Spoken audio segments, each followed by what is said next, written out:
I want to talk to you guys about what it really means to be spiritual. Look at my fabulous spirit fingers. I used to be a cheerleader, so I'm sure they're amazing. But real quick sidebar, I do want to mention that I do have it in the back of my noggin about the audio in my videos. I really hope that it's not too bad. I did try to see if there was like some kind of app that I could use on my phone, but that didn't work out so well, and money doesn't grow on trees, so it is something that's in the back of my mind. If it's not something that's a huge deal for you guys, let me know. I'm not the viewer, I'm the maker, but I just wanted to let you guys know that it is something that is on my mind that I hope one day that I can get it to be a little bit more pleasant for you to listen to. What does it mean to be spiritual? What do you think of when you hear the word spiritual or spirituality? Some people think about religion, or they think of crystals. This beautiful amethyst crystal. I actually got this when I was like a wee little young lad. I'm still a wee little young lad because I'm only 4'11", but I mean when I was a young girl, and I stopped doing it for a while, and then look at me now. I found this when I was moving, and I was like, oh my gosh, I still have that? That was kind of neat. Things come full circle. It's like a circle. Or they think of incense. Or for the females in the room, no shaving. No shaving. Bad. What are you doing that for?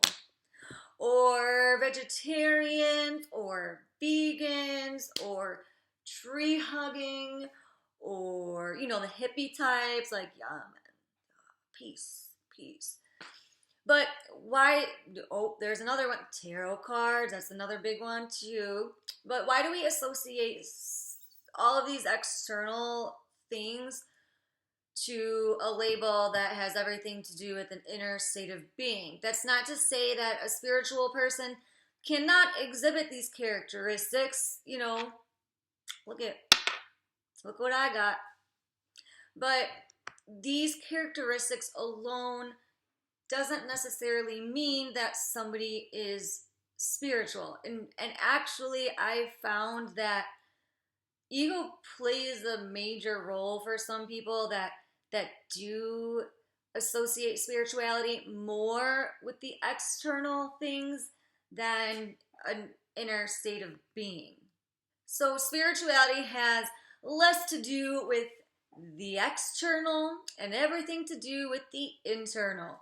It's a state of being, to be in connection and coherence with your inner self or your higher self. And by that, for those of you who may not be familiar with these kinds of terms, I do try to keep things in a way that a lot of people can understand versus using all the terminology where people are going to be like, I don't know what to talk about.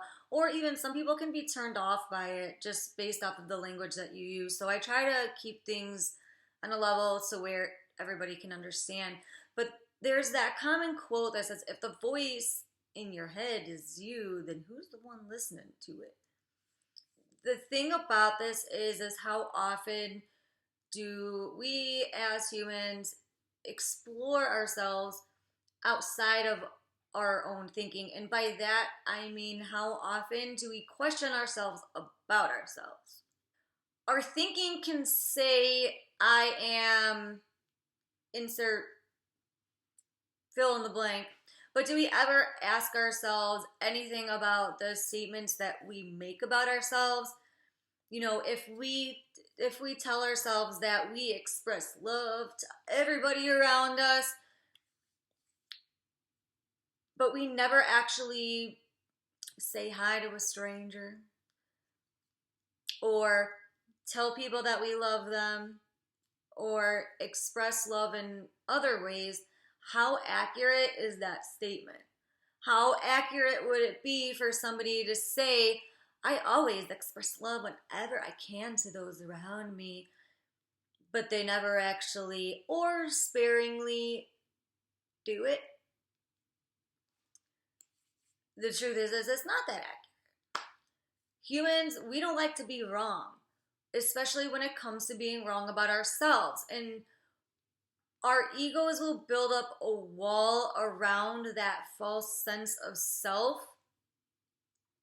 And that's where self-sabotage comes into play, self-validation.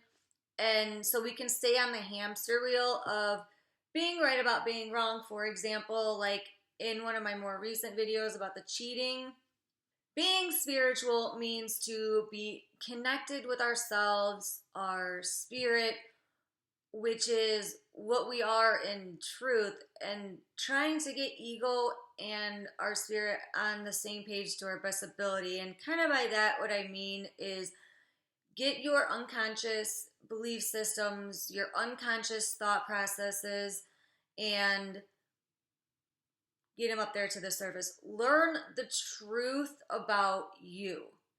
And I don't mean that just in a way of letting go of those negative things that we tell ourselves about ourselves and changing it to the positive. I mean, really finding out why we are the way that we are, why we react to certain things, why we have patterns in our relationships, which I did a video on that's going to explain this kind of whole thing a little bit more. So I'll put that at the end for you if you want to check it out, more on that. But that's what I'm kind of talking about when I am saying that get ego and your spirit more in alignment to the best that you can. To be spiritual is to be aware of yourself and to be on a journey towards this awareness and that coherence of ego and spirit. It's to be on a path towards yourself. There's a U in the middle of it for a reason. I always spell it SPIRITYOUAL. You see what I did there? I know. So funny, so good. Our egos do serve a purpose, but our egos can also be to our detriment and lead us into less than fulfilling and depressing lives and a depressing inner state of being. And we don't need to necessarily completely dissolve our egos. That's not going to happen until we croak and we die.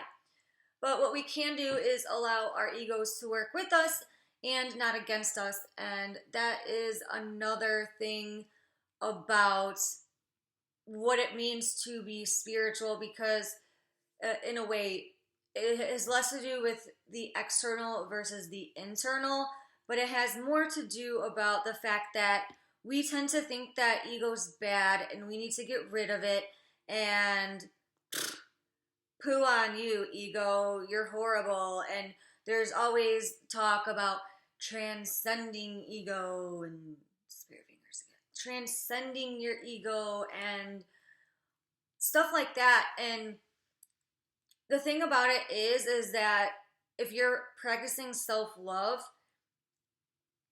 you are not just a soul.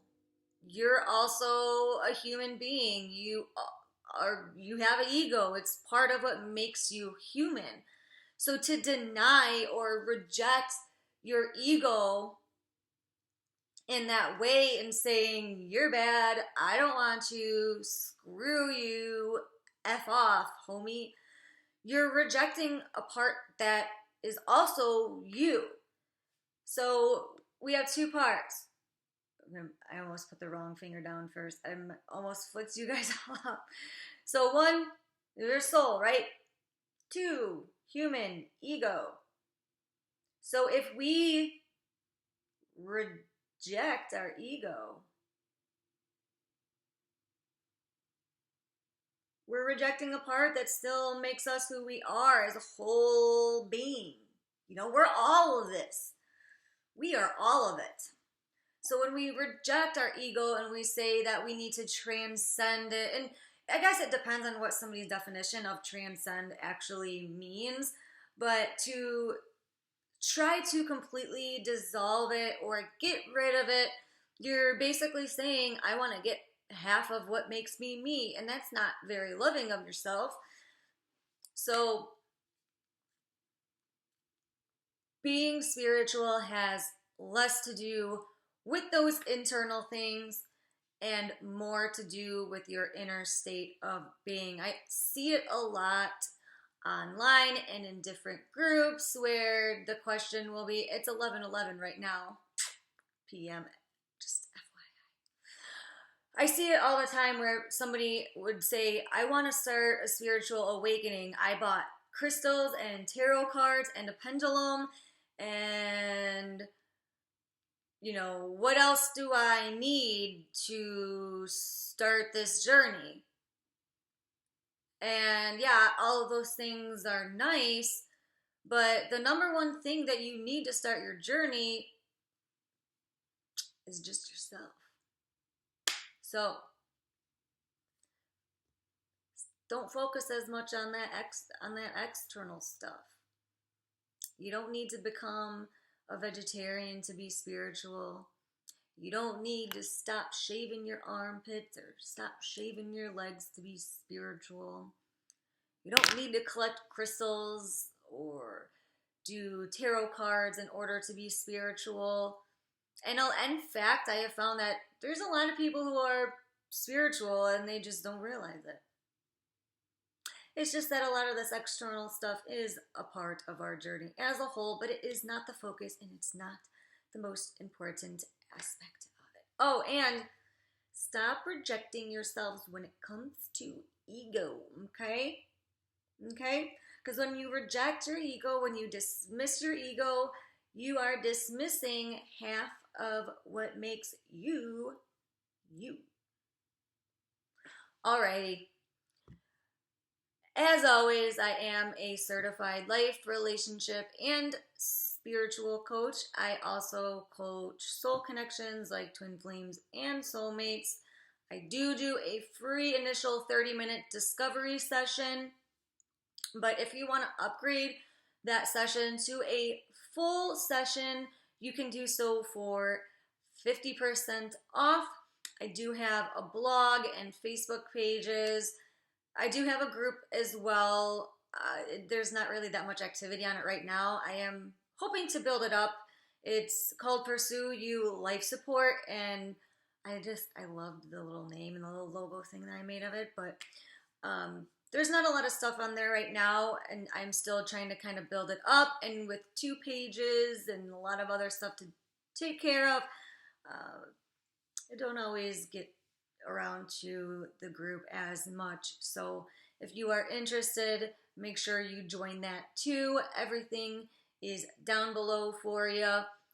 Until tomorrow, everybody.